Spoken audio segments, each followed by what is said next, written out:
So for this recording, we're going to talk about the respiratory pump. So if you remember back in previous chapters, we talked about venous return, which is the blood flow that goes back to the heart.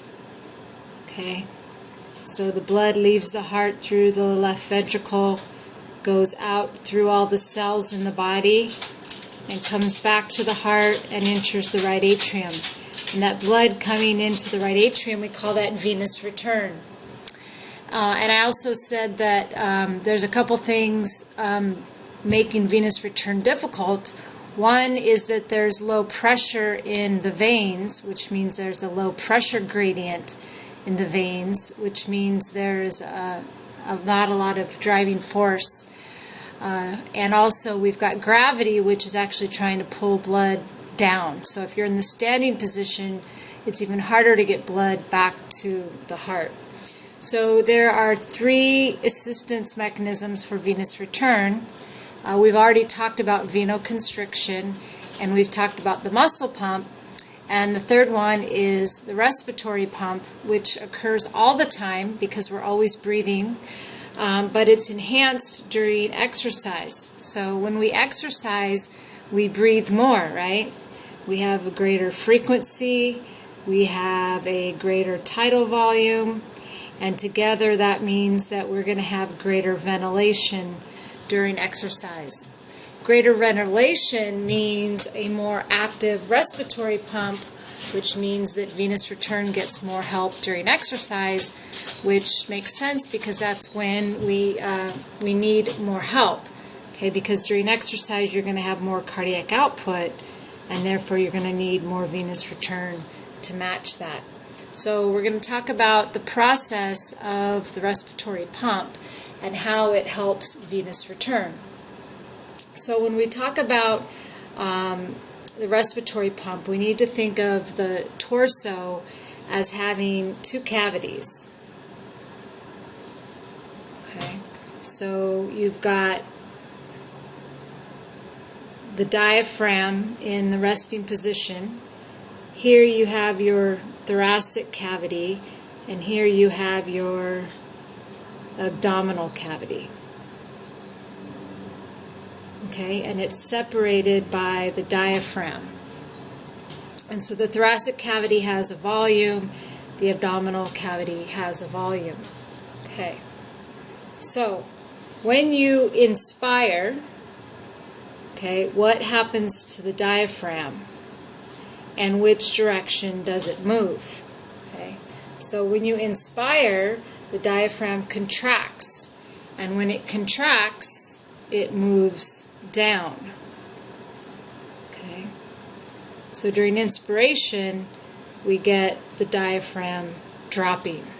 Okay, and you can see that when the diaphragm drops, the volume of the thoracic and abdominal cavities change.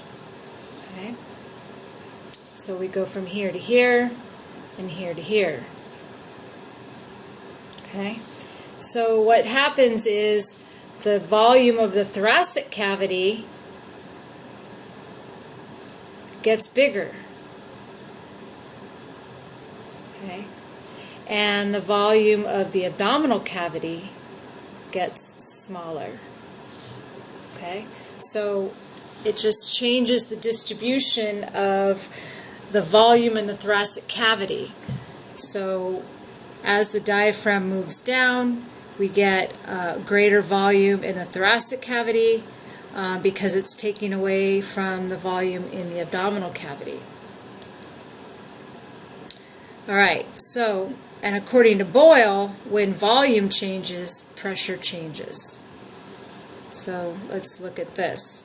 So when the diaphragm drops, we get an increase in thoracic cavity volume.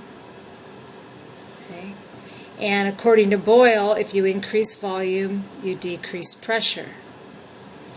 At the same time that thoracic cavity volume gets bigger, abdominal cavity volume gets smaller. And again, according to Boyle, it's an inverse relationship. So if volume is decreasing, pressure is increasing. Okay. So if intrathoracic pressure goes up and abdominal pressure goes down, what we end up with is more pressure in the abdominal cavity than in the thoracic cavity. And this sets up a pressure gradient such that the pressure is higher in the abdomen than it is in the thoracic cavity. And the pressure in the abdomen, the pressure in any cavity, is going to be transmitted to the veins in those cavities. So if there's more pressure on the veins in the abdominal cavity than in the thoracic cavity, then the abdominal venous pressure is going to be greater than the vena cava pressure. Okay? So there's more pressure, mechanical compression on the outside of those veins, pushing on those veins. So there's more pressure in the abdomen than in the veins, and therefore the blood, the venous blood, is going to move from the abdomen towards the thoracic cavity. Okay? And what that means is it's going to move towards the heart. Okay? So you're going to get blood flowing in this direction because the pressure here is higher than the pressure here. That's going to drive blood flow up towards the heart. Okay? And that helps venous return.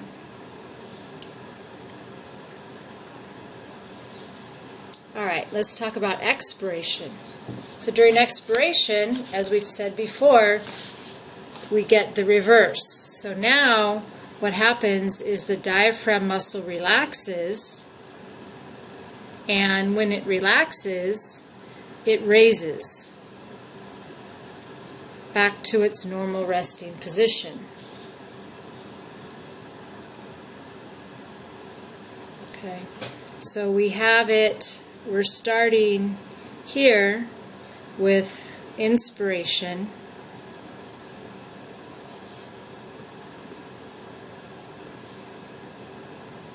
Okay. And when we go to expiration, the diaphragm is going to go up when we expire. Okay? And so what is happening to the cavities is that the thoracic cavity is going to get smaller and the abdominal cavity is going to get bigger, and therefore we're going to get an increase in pressure in the thoracic cavity.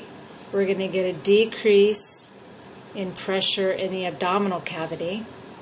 Okay, so decrease thoracic cavity volume causes more pressure in the thoracic cavity. An increase in abdominal cavity volume is going to cause a decrease in intra-abdominal pressure.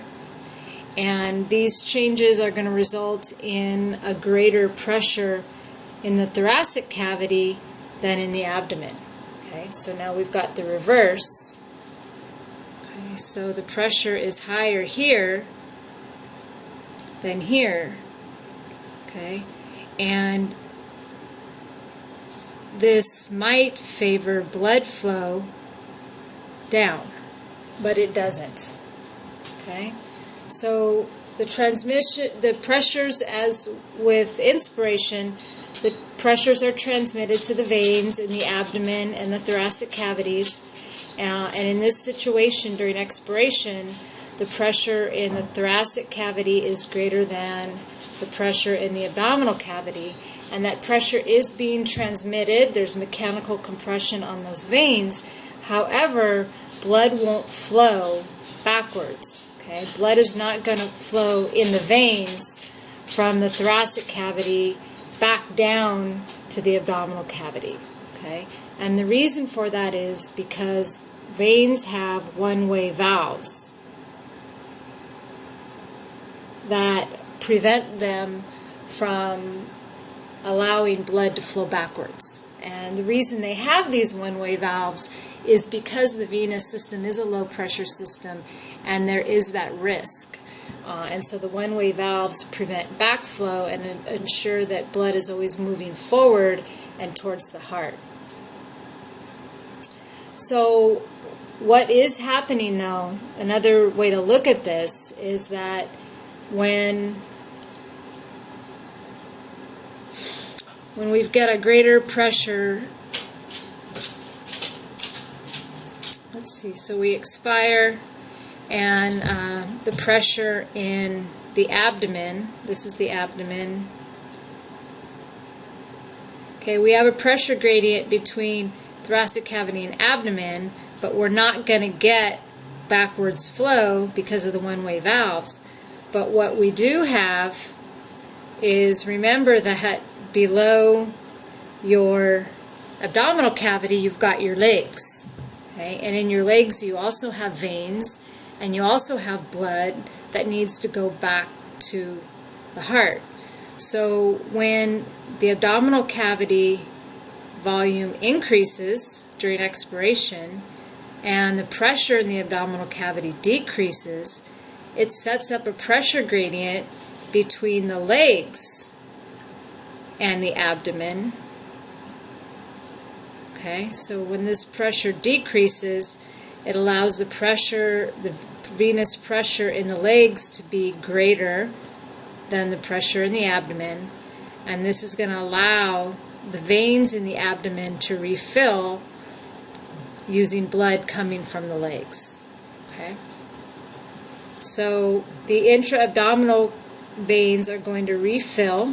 The blood is going to come from the legs because the pressure in the legs is greater than the pressure in the abdomen, because we had this decrease in pressure in the abdomen due to the increase in volume in the abdomen, due to the diaphragm relaxing and moving up. And this is going to set this gradient so that blood flows from the legs into the abdominal cavity, and then after that respiratory cycle, the next respiratory cycle comes, it starts all over again, the diaphragm drops, okay, and then we're going to go back to what we had here, is that as the diaphragm drops, it's going to set up a gradient that's going to allow the blood that just refilled, okay, the blood that just came from the legs into the abdomen is now going to get transmitted up into the thoracic cavity, and that's where your heart is. So that's where we need the blood to go in terms of venous return. So that is the respiratory pump.